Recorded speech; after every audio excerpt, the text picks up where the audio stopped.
Hello everyone, welcome to English classes by Anita. Students, today I am going to explain a poem Dancing in My Head from class 6 James English Reader Silver Jubilee Edition by Ratna Sagar. Students, I will read this poem line by line and explain in Hindi. Students, this poem is written by Matilda M and it having 5 stanza and each stanza having 4 lines. It means this poem is big poem and it contains 20 lines. So students, be with me and get ready for understanding. तो चलिए पढ़ते हैं poem को। पहले poem पढ़ेंगे, उसके बाद इसकी हिंदी समझेंगे। I was asked to write a story and was really quite afraid that my teacher would not like it, that I would not make the grade. My friends were busy writing, filling pages in blue ink, while I sat down quietly and stopped myself to think. I thought up quite a story, impressive beyond compare, filled with mystery and magic. Yet the page remained all bare. My teacher did not frown nor scold. She smiled and said to me, "Some pages are too small for thoughts," and with that I did agree. We found a messy sheet of paper and a pencil full of lead. Then I set myself to write the story dancing in my head. Matilda M. Students, story इस poem को समझने से पहले हम जरा सा rhyming देखते हैं। तो चलिए देखते हैं स्टोरी। तो स्टोरी से राइम करता हुआ कोई वर्ड नहीं है। Afraid, it, grade. तो story afraid, like it, grade, afraid, grade. तो यहाँ पे A, B, C and B है। इसी तरीके से राइटिंग, इंक, क्वाइटली, थिंग। तो राइटिंग फिर ए हो जाएगा, बी, फिर सी, फिर बी। इसी तरीके स्टोरी, कंपेयर, मैजिक, बेयर। तो यहाँ पे ए, बी, सी, बी। इसी तरीके से आपके बाकी के भी लाइंस में इसी तरीके से राइम है, ए, बी, सी, बी। तो चलिए अब पोएम पढ़ते हैं, पोएम की हिंदी समझते हैं। तो यहाँ पे I was asked to write a story, यानी कि जो पोएट है वो बताती हैं कि जो मेरे टीचर हैं उन्होंने मुझे कहानी लिखने का एक टास्क दिया है। आपको भी एग्जाम में या फिर कभी क्लास में ऐसे टास्क दिए जाते हैं कि आप स्टोरी लिखो या लेटर राइटिंग करो या फिर कुछ ऐसी चीजें लिखने का कॉम्प्रिहेंशन या कुछ भी ऐसे दिया जाता है जो टास्क है। तो ऐसे ही इस पोएम में जो पोएट है उनको उनके टीचर द्वारा एक टास्क दिया गया है स्टोरी लिखने का। And was really quite afraid, और इससे जो पोएट है वो थोड़ा डर जाती हैं और घबरा जाती हैं कि उनको ये जो स्टोरी है वो कैसे लिखेंगे। That my teacher would not like it, और वो सोचती हैं कि अगर वो स्टोरी लिखते हैं तो शायद उनकी जो टीचर है उनको पसंद नहीं आएगा। That would not make the grade, मतलब जो भी स्टोरी वो लिखेंगे शायद उनको अच्छा मार्क्स नहीं मिलेगा, अच्छा नहीं होगा और वो अच्छे नंबर नहीं आएंगे, अच्छे ग्रेड्स नहीं आएंगे।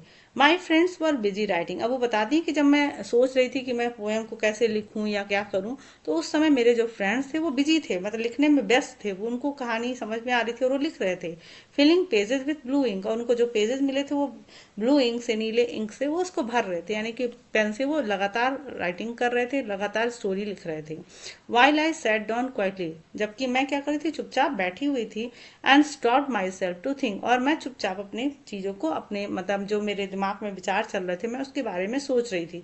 मैं बिल्कुल लिख नहीं पा रही थी, मतलब ये सब जो घबराहट थी वो मुझे लिखने से रोक रहा था, मैं कुछ भी लिख नहीं पा रही थी। जबकि मेरे फ्रेंड्स थे वो अपने जो उनके पेजेस थे वो ब्लू इंक से भरे जा रहे थे, यानी कि स्टोरी को लिखे जा रहे थे। I thought up quite a story, अब राइटर जो पोएट है वो कहती है कि मेरे दिमाग में एक अच्छी सी स्टोरी आई है, मतलब मेरे दिमाग में बहुत अच्छा आइडिया आया है स्टोरी लिखने का। इम्प्रेसिव बियॉन्ड कंपेयर, मतलब इतना अच्छा, इतना इम्प्रेसिव है कि इसका कोई कंपेयर ही, मतलब उसकी किसी स्टोरी से तुलना ही नहीं की जा सकती है।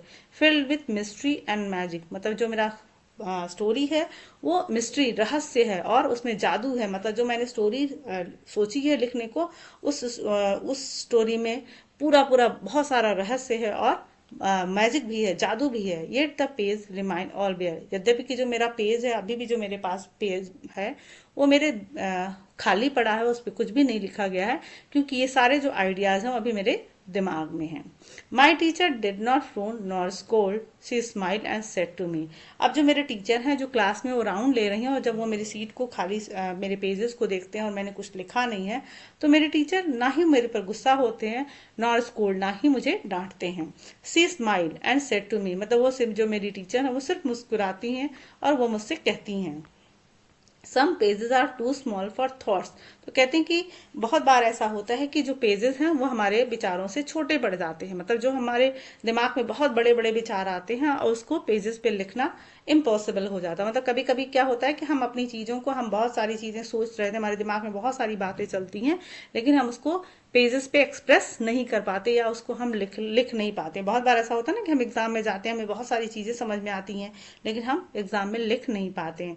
तो यहाँ पे जो टीचर हैं पोइट की, वो उनको डांटती नहीं है और वो कहती हैं कि बहुत बार ऐसा होता है कि हम अपने विचारों को, अपने चीज़ों को हम पेजेस पे एक्सप्रेस नहीं कर पाते। And with that I did agree. और मैं, मतलब जो मेरी टीचर मेरी से कहती हैं कि हो सकता है कि तुम्हारे जो दिमाग में विचार आ रहे हैं तुम पेज पे नहीं लिख पा रहे हो, तो मैं उनसे इस बात से सहमत हूँ। We found a massive sheet of paper. अब वो कहती है मुझे बहुत बड़ा सा पेपर लिखने के लिए मिला है, and a pencil full of lead, और मेरे पास एक पेंसिल भी जो मिली है जिसमें पूरा लीड है। Then I set myself to write the story. और अब उन्होंने क्या किया कि मैंने अब स्टोरी लिखना शुरू कर दिया है, डांसिंग इन माई हेड, जो कि मेरे दिमाग में जितने सारे विचार, जितनी सारी कल्पनाएं आई हैं, इमेजिनेशन है, मैजिक है, और क्या था, मिस्ट्री था, वो सब वाली स्टोरी मैंने इस पेज पे लिखना शुरू कर दिया है। तो students, if you like this explanation, do share with your friend, and very thank you for watching.